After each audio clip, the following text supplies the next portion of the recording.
Hello and welcome back to Heroes of the Dorm in Los Angeles. We're about to go into game number 3 between Eternal Envy and the Churros. These games have been pretty exciting. Game number 3, man. Man, like Rutgers, the Cinderella story, so very close to being real. Not only getting the first map in their favor, but almost taking out their opponents on their opponent's choice. Fortunately, not the issue, but now this is their advantage because game number 3 is their choice. It's a Garden of Terror, so let's go ahead and check out the battleground that we'll be jumping into. We saw it in the last series, but this will be our game number 3 map. Alright, so guys, welcome to the Garden of Terror. It's a little bit more of a smaller map, but we still house 3 lanes. The roaming between them, maybe not so much, but there's still multiple things to do. Not only do we have a day and night cycle, when the night does rear, it is going to be plants. 6 mercenaries will go down every time there's a terror, but when they're up, they're going to be a high contention point because when the day falls and the night comes, you got to collect these seeds. You got to get that terror ready to go because once you have 100 seeds, it will be a garden terror spawning in your base and somebody gets to pilot it. Just like what we saw with Dragonshire, you can do whatever you want with it, but that plant right there, that planter, we're going to have curses out there as well to hex the opponents. There's a lot you can do with a plant terror on your side. That you can. So looking forward to Garden of Terror. It's going to be a great map overall. I'm excited to see what exactly the players will be picking. Will we be seeing Murky again? Maybe, maybe not. Well, you're the Murky Master, Trixler. On Garden of Terror, does that actually lead a big enough map to hide that egg?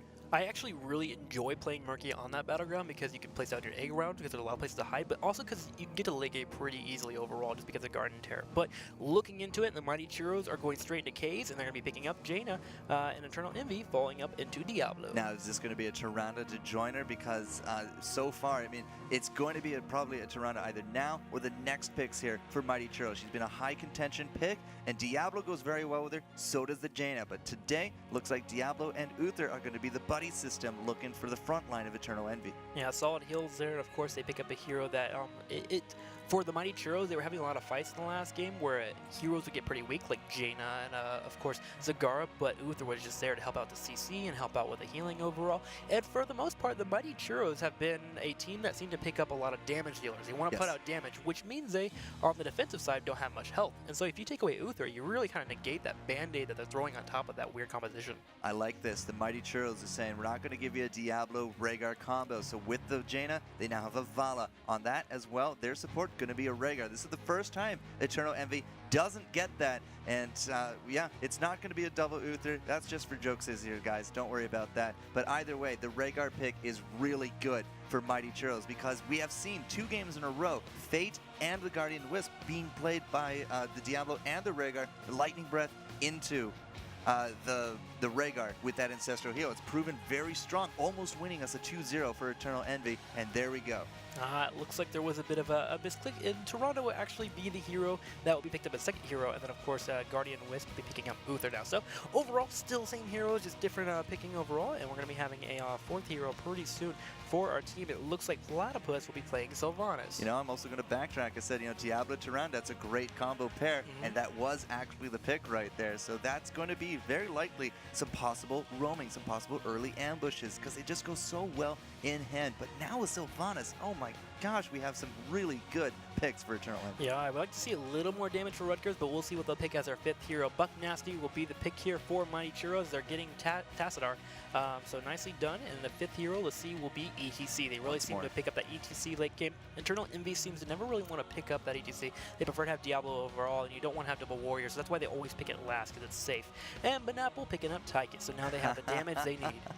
Some really high comfort picks. I mean, 3 for 3. We've seen ETC with the Mighty Churros. We've seen Diablo now with Rutgers. I mean, that was even so much that they said, yeah, he's our first pick. He is that important to the team of Eternal Envy. Now, unfortunately, it's not a Murky story. Not this time. But still, some very big comfort picks, some very big repetitious picks going forward.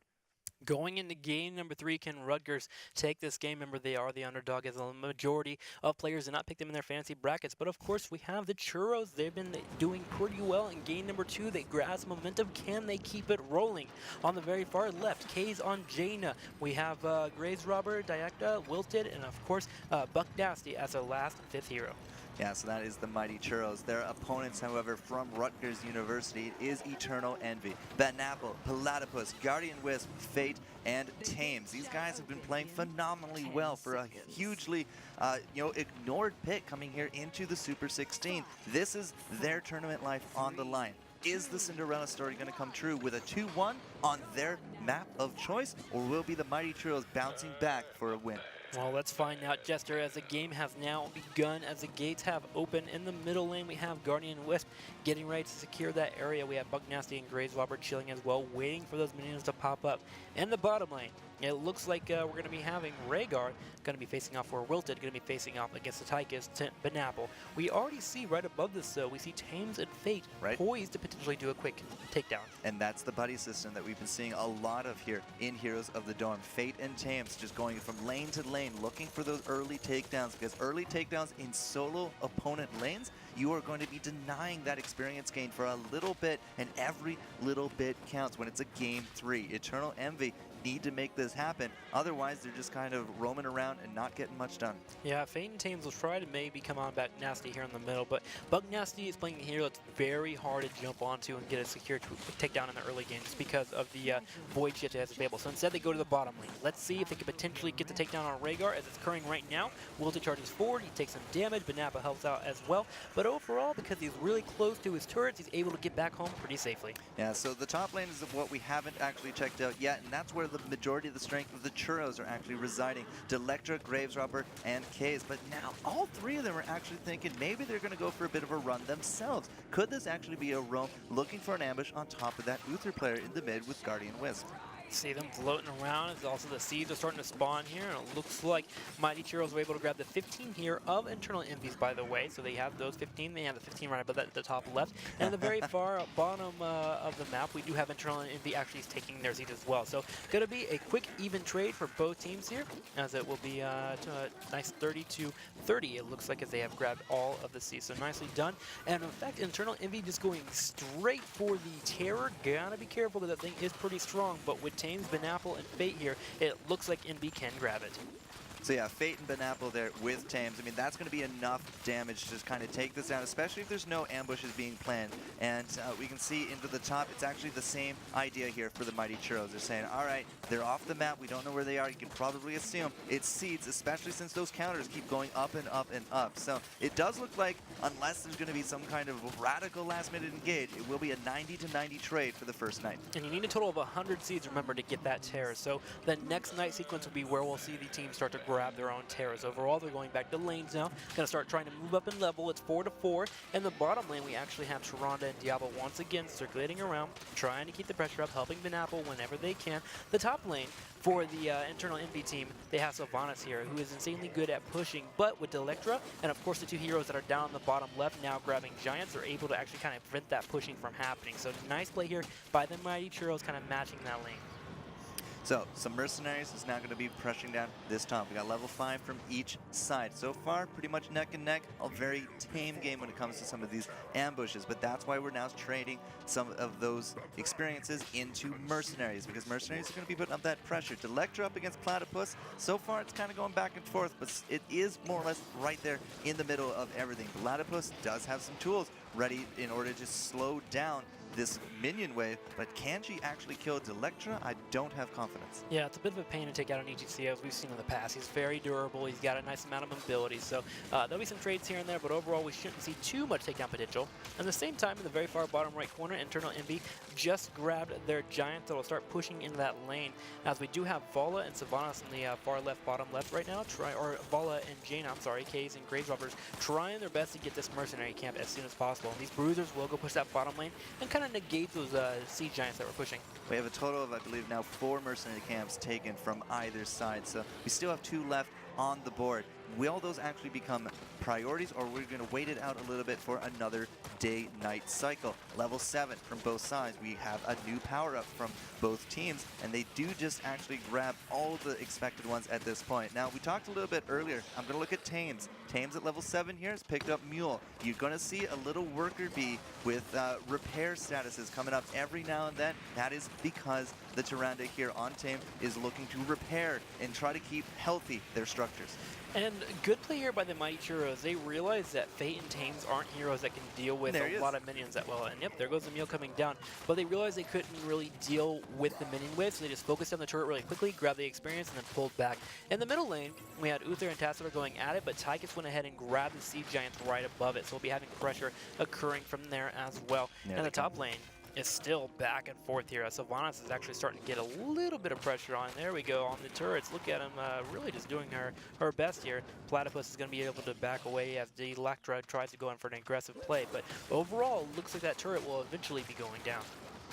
So Platypus definitely has some more radical tools when it comes down to pushing down the lane rather than trying to kill Delectra, but still it's it's really limiting the freedom of what ETC can do. He's very much stuck on guard duty, and even then he's starting to really lose out the hit points and the ammo counts on these towers. If that tower does go down and Platypus solidifies the deal, that's actually going to be a big burst of experience. That will catch us up here between these teams. Totally agreed here, as the Mighty Churros are just a little bit ahead here as they hit 9 before their opponents, but overall relatively even. In the bottom lane, we're starting to have these seeds now spawning. We already see Internal Envy going to go ahead and grab the 15 on this side, which will give them a terror. A little bit up to the top left here, Mighty Churros have already grabbed their seeds as well, so both teams have terrors. The question is, what will they do from here?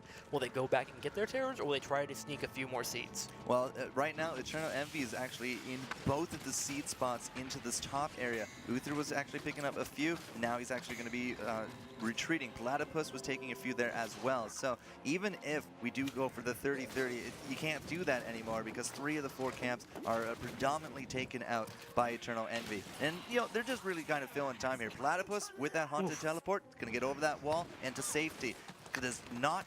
Cannot afford a death at this point and getting taken down because here comes the terrorist. Mighty Churros just going to go ahead and push down the middle lane here with Electra.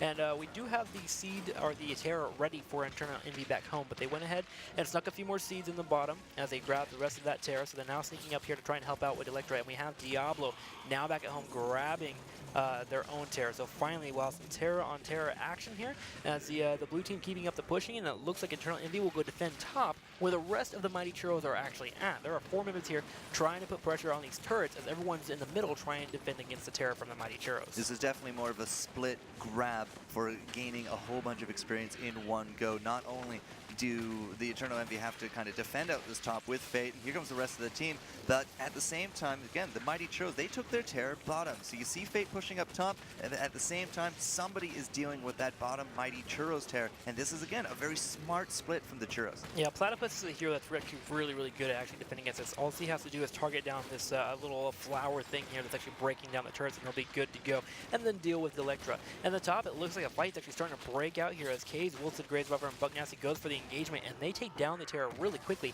Fate, though, immediately falls up with an engage. A nice stun there from Tames, and Ben Apple's trying to focus down Kaze. Kaze low on HP. Two members actually fall. Bucknasty being focused down as well. Tames does take some damage. Electra does come up to help out, but overall, it's going to be a 2-for-1 trade. Yeah, having now into that back line, I mean, we don't have the Ancestral Healing for the Diablo, but it was still a really good Ancestral Heal on top of Jaina, who eventually did fall. So 2 takedowns for 1. Eternal Envy's got to be very happy about that because they weren't splitting up their forces. They had that full 4 ready into the top and pushing with their terror, whereas we had to split a bit more from the Churros. That's why ETC came really late to that fight. He was in the plant suit. Well, Eternal Envy now grabbing these mercenary camps. Sylvanas was able to push down a little bit as well in the bottom lane. They're grabbing their own giants in the bottom right corner. And you now see both teams, as mercenary camps are coming up, they're grabbing whatever they can here. The game is incredibly even. You can just feel the tension. You cut it with a carrot stick if you would like, and it would be crazy, man, as they're now grabbing the giants in the top lane as well as the bruisers. All right, so that double pick up there for the Mercenaries will start putting pressure into those lanes. Level 12 for each side. It is still pretty much neck and neck when it comes to this experience. Platypus could be in some trouble, has that Haunted Teleport. She is a bit more of a slippery character to kind of lock down. If you don't get off that lockdown at the exact moment when she wants to teleport, she's almost guaranteed to get to safety. All right, the rest of the team for Internal Envy are coming around to try and get this engagement. You'll see Fate lead the charge if he wants to move in. Maybe wants to get Graves, Robert, or Kaze if possible. Does walk in, misses the flip there on Kaze, and that will mean that the Internal Envy will not be able to get the engage, but they may be able to stay this fort, especially with the mule coming down. Yeah, that mule is going to start repairing this fort, and that is the big advantage of this pick. It's the only thing you can do in this game in order to repair your structures. Okay, it's actually kind of interesting how the tables have flipped here, if you will. Little Mighty bit. Churros are being a bit more aggressive. They're fluctuating a little bit more. They're rotating more often in between lanes, trying to find a way to throw Internal Envy off.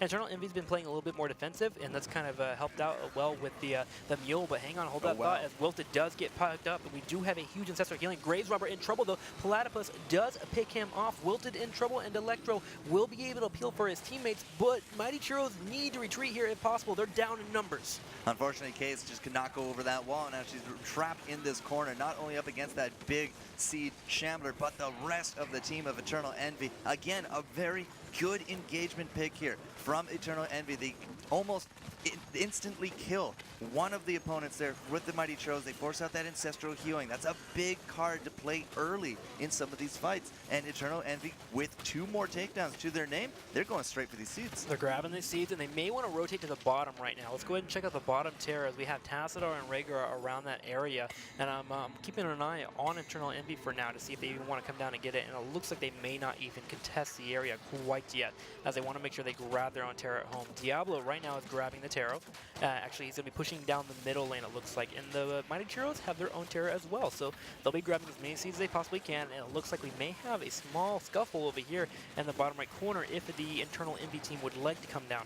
Yeah, the big difference is the current amount of seeds left over. We're going to look at that in a little bit, but if we don't have this engaged going forward, we're going to basically tie them up, which is not really a big advantage going either way. So Fate, here he is with that Terror coming into it. The big guy actually is still holding on by a thread. Here comes the big surge of seeds, but it's not going to be enough for a back-to-back from either side. Either way, Fate is going to be just pushing these guys a little bit more back. He's taking some big damage, but this could lead into a good situation for his team. Remember, Fate is in this vehicle, is playing a hero that can cause an instant engagement, so he doesn't mind taking so much damage. I would recommend being a little bit more careful, but overall, he's playing this pretty well to the point where he can actually make an engagement happen afterwards. Decides to finally pull back here, as the entire team for the Churros are in a situation where they could really defend pretty well. Internal Envy is being forced to pull back, while the Terror for the Internal Envy is running down the bottom left corner. They have one member not in this fight. They're actually going to be trying to push down the bottom lane. Yeah, he's going to be using that sprint to come back here as quick as he can, because Delectra and crew are really starting to take down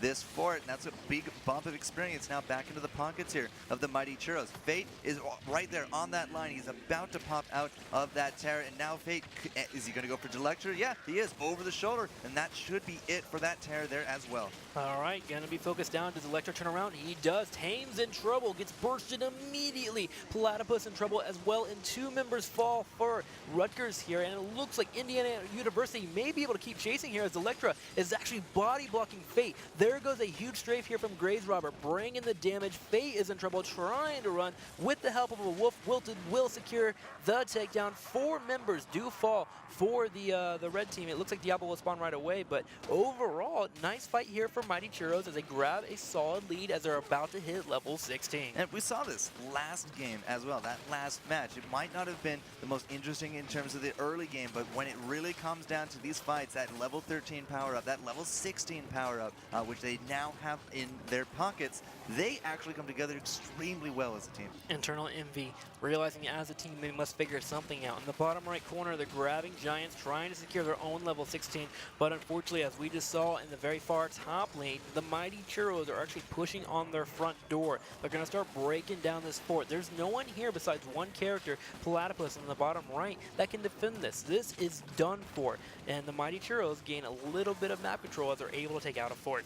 It's not quite a level lead because we just hit 16 here for Eternal Envy. We're back to the even playing field with the power-ups, and this is going to be, a little bit of a long draw. 16 to 20 is a long time. Platypus, is still out here for the defense. He's waiting for his team. It looks like they are going to do a concerted effort to clear this out, but they're also making sure not to split up. All right, everyone for Eternal Envy are now up and ready to go. And Jester, looking at this, where do you think the next hitting point is? What's important for our players? Is it getting the next Terror?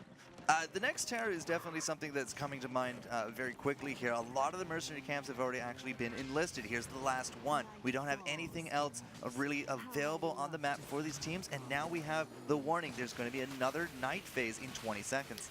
20 seconds and counting will be the next night phase in which the teams will be able to grab their seeds from the Terrors and the Shamblers. In the middle lane, Eternal Envy has decided to go for a bit of an aggressive play. They're potentially going to try and grab that forward. No, they're setting up for any type of aggression play that can come from Churros, and the Churros elect to actually group up in the bottom bush. This could be the fight, as you see Buck Nasty in a position here where he's trying to get in a situation where he can get away from the fight, but get his teammates in a situation where they can go into a full engagement.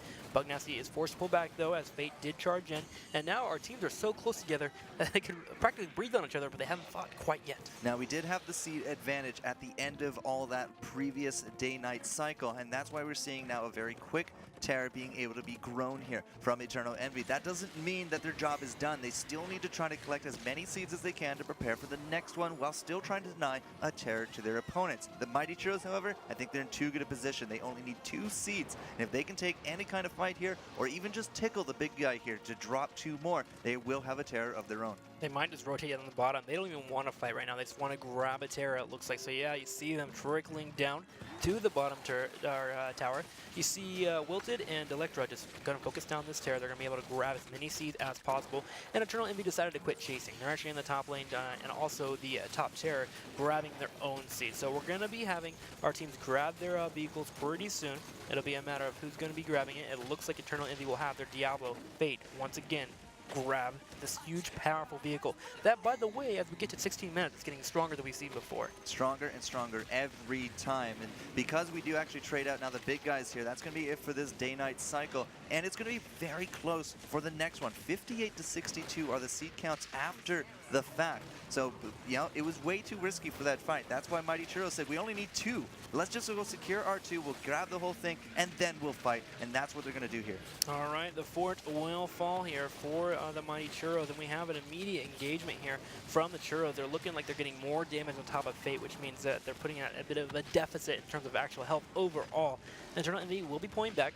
They would like to fight near their base if possible. That way they can get some damage from their turrets and, of course, their own minions to help out in the fight. They need every single ounce of potential damage on their side.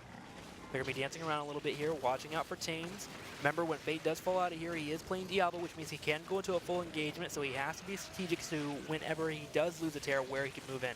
So this feels like, again, you know, Fate and crew are very much defensive with their Terrors. They're not really able to get that split pushing. They're not getting a lot of siege damage into their pockets. And that siege damage translates directly to experience. I mean, we've already been forced all the way back here. Eternal Envy is in their base, and they're potentially looking at a keep on the menu here because we still have 40 seconds left of the Mighty Churros. All right, we're watching the aggression overall, and at some point there will be a tipping point where we do see a full engagement come in, and that will be when Electra most likely will hit one of the abilities that turns the heroes into a flower, and it actually just barely misses Platypus and Guardian Wisp there. They're doing a good job of really just playing defensive and playing footsies overall, but with a couple of seconds now ticking down, Fate does fall out of his Terror.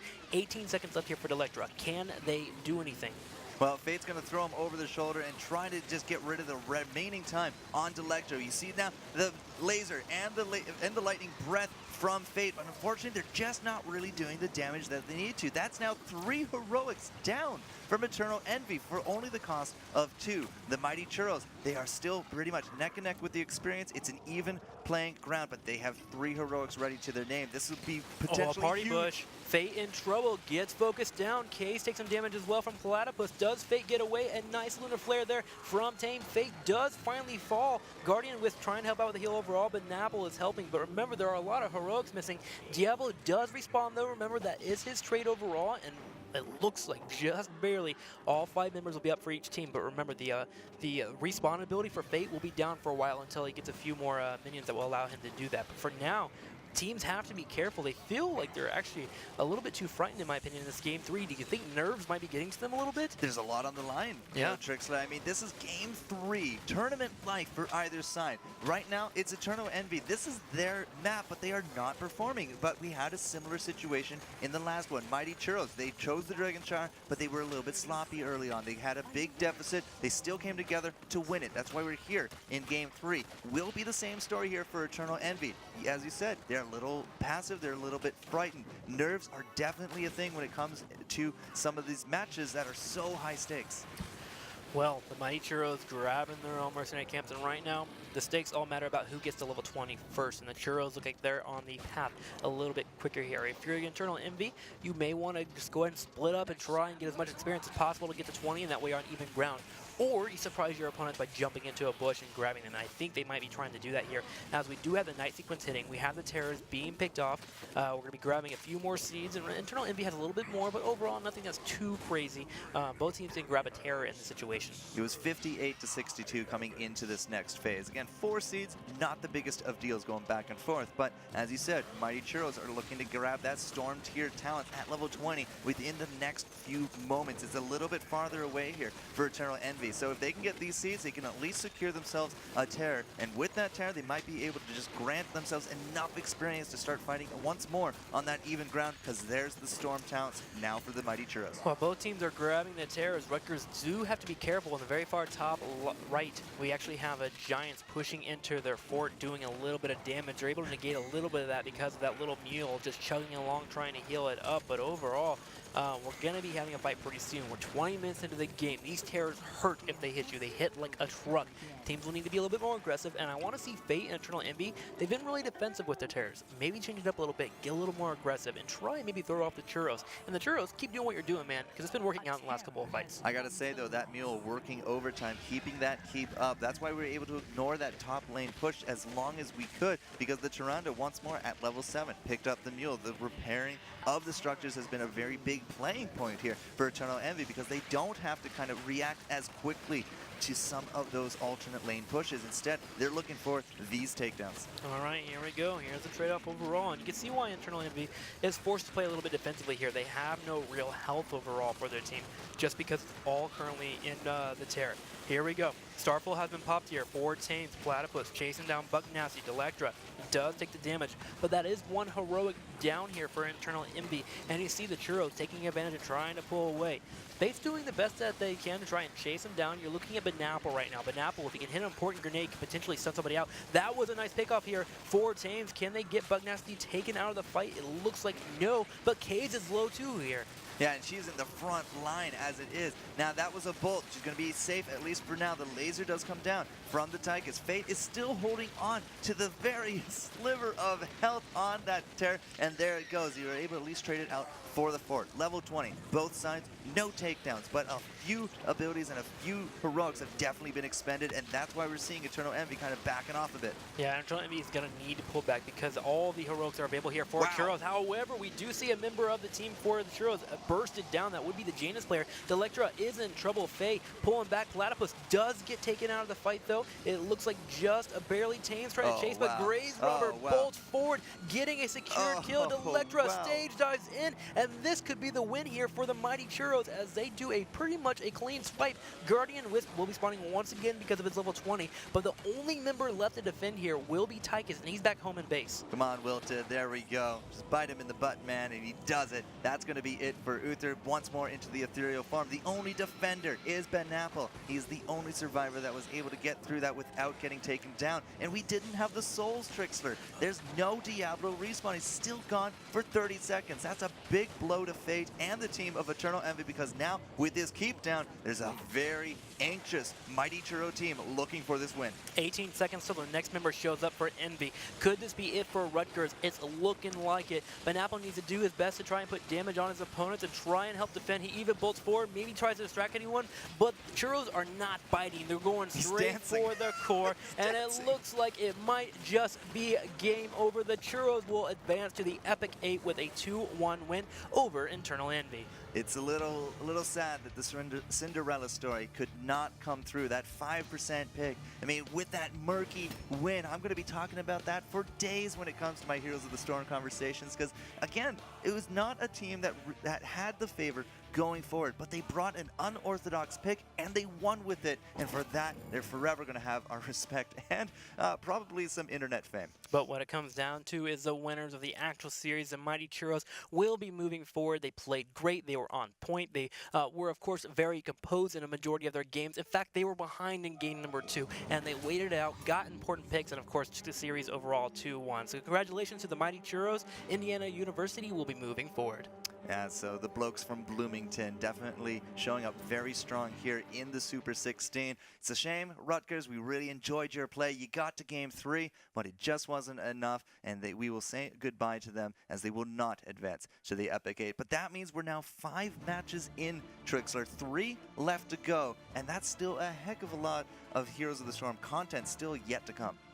Well, guys, that's going to be it for that series. Our next series coming up will be Boston College versus Carleton University. Now, Jester, it was a pleasure casting with you, but he'll be leaving us, and Grubby will be joining us for the next match, but we'll be seeing you later, right? Absolutely, sir. I would not miss this for the world. Fantastic, guys. Hopefully you've been enjoying Heroes of the Dorm from Los Angeles Live. Let's go ahead and go to a commercial break. We'll be back pretty soon with another epic match.